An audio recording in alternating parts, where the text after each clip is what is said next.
ঠাকুর, মা, স্বামীজির শ্রীচরণে ভক্তিপূর্ণ প্রণাম জানিয়ে আজকের নিবেদন গিরিশচন্দ্র ঘোষ, স্বামী গম্ভীরানন্দ, পর্ব 7।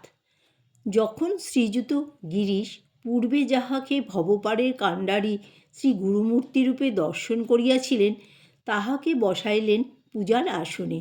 শ্যামপুকুরে কালী পূজা উপলক্ষে ভক্তগণ যে নিশীথে ঠাকুরের পূজা করিয়াছিলেন, সেই রাত্রে প্রথম পুষ্পাঞ্জলি দিয়াছিলেন গিরিশ।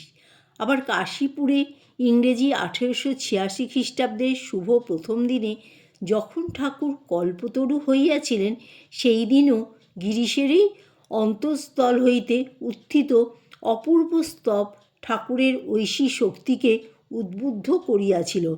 কল্পতরু হইবার অব্যবহিত পূর্বে গিরিশকে ঠাকুর যখন প্রশ্ন করিলেন, গিরিশ, তুমি যে সকলকে এত কথা বলে বেড়াও, তুমি কি দেখেছ ও বুঝেছ? তখন গিরিশ কিঞ্চিত মাত্র চিন্তা না করিয়া তাহার পদপ্রান্তে হাঁটু গাড়িয়া বসিয়া ঊর্ধ্বমুখে করজোড়ে গদগদ স্বরে বলিয়া উঠিয়াছিলেন, ব্যাস বাল্মীকি যার হত্যা করতে পারেননি, আমি তার সম্বন্ধে অধিকার কি বলতে পারি? শ্রীযুত গিরিশের তখন 5 শিকা 5 আনা বিশ্বাস। ঠাকুরের গলা হইতে একদিন পুজরক্তাদি পড়িয়াছে, পাত্রাদি তখনও পরিষ্কার হয় নাই। গিরিশবাবু কাশীপুরে আসিলে ঠাকুর ইঙ্গিতে সেসব দেখাইয়া বলিলেন, আবার বলে অবতার।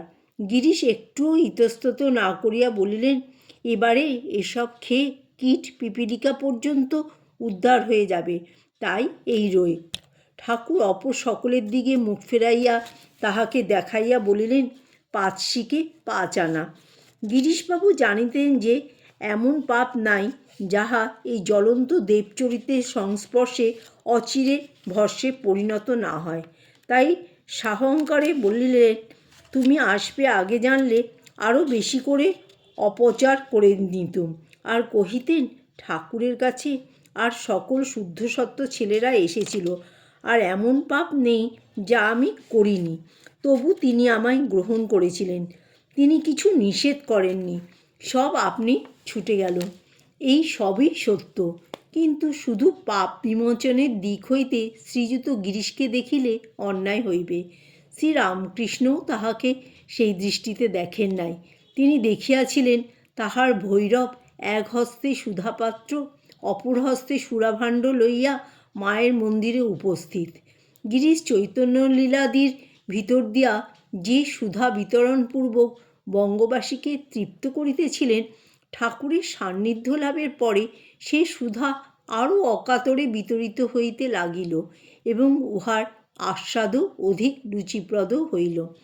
চৈতন্যলীলাদিতে যে অঙ্কুর উদ্গত হইয়াছিল, শ্রীরামকৃষ্ণের প্রেমবাড়ির সিঞ্চনে তাহা ফলপুষ্প সমন্বিত মহামহীরুহে পরিণত হইল। অতঃপর বিল্বমঙ্গল, পাণ্ডব গৌরব, নসিরাম ইত্যাদি নাটকের প্রতি চরিত্র ও প্রতি পংক্তি শ্রীরামকৃষ্ণের নবভাবধারার সাক্ষ্য দিতে লাগিল। ঠাকুর গিরিশকে বলিয়াছিলেন, তুমি যা করছো তাই করো, ওতেও লোকশিক্ষা হবে। আর একদিন তিনি জগৎমাতার নিকট প্রার্থনা জানাইয়াছিলেন যে তিনি যেন গিরিশ প্রভৃতি কয়জনকে লোকশিক্ষার জন্য শক্তি দেন, কারণ একা ঠাকুরের পক্ষে এত কাজ করা অসম্ভব। জগৎমাতা সে প্রার্থনা শুনিয়াছিলেন। শ্রীরামকৃষ্ণ সংঘকে দৃঢ় প্রতিষ্ঠিত করিবার জন্য গিরিশচন্দ্রের অবদান অমূল্য। যতদিন তিনি বাঁচিয়াছিলেন ততদিন তাহার গৃহ ছিল ত্যাগী ভক্তদের একটি আনন্দের স্থান। অর্থ দিয়া, পরামর্শ দিয়া, রোগে সেবা করিয়া গিরিশ সর্বতোভাবে সংঘকে রক্ষা ও লালন পালন করিয়াছিলেন। আর সেই ছোট ভাইদের উপর কত বিশ্বাস ও ভালোবাসা! বিবেকানন্দ প্রথমবার বিদেশ হইতে ফিরিয়া 1897 সালে যেদিন দক্ষিণেশ্বরে শ্রীরামকৃষ্ণের জন্মোৎসবে যোগ দেন, সেদিন তিনি গিরিশকে পঞ্চবটী তলায় সমাসীন দেখিয়া মনান্তর চলিয়া যাইবার সময় কি যেন তাহার সম্বন্ধে একটি কুৎসিত টিপ্পণী করিলেন। অমনি গিরিশ বিরক্তির সহিত বলিলেন, শালারা নিজেরাও ভালো হবে না, আবার অপরেরও ভালো দেখবে না। তিনি বলতেন, ওরা হচ্ছে সূর্যোদয়ের পূর্বে তোলা মাখন। ওরা কি আর জলে মেশে? ওদের যদি নিজের চোখেও অন্যায় করতে দেখি তাহলে বলবো আর ওরা অন্যায় করেনি, করতে পারে না। আমার নিজের চোখেরই দোষ হয়েছে, চোখ উপড়ে ফেলতে রাজি আছি, তবু ওরা অন্যায় করছে বলতে পারবো না। ইহা শুধু মুখের কথা নয়।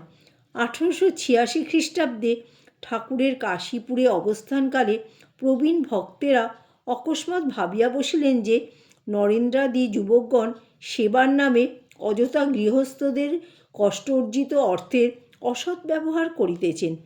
প্রমাণ কিছুই ছিল না, তথাপি হিসাব দেখিতে চাইলেন এবং 2-4 পয়সা ঠিকে ভুল পাইয়া ক্রুদ্ধভাবে শাসাইয়া গেলেন যে তাহারা আর চাঁদা দিবেন না। কথাটা ঠাকুরের কানে উঠিলে তিনি সস্নেহে যুবকদিগকে বলিলেন যে চিন্তার কোনো কারণ নাই, কেননা তিনি তাহাদের আনিত ভিক্ষান্নেই সন্তুষ্ট থাকিবেন।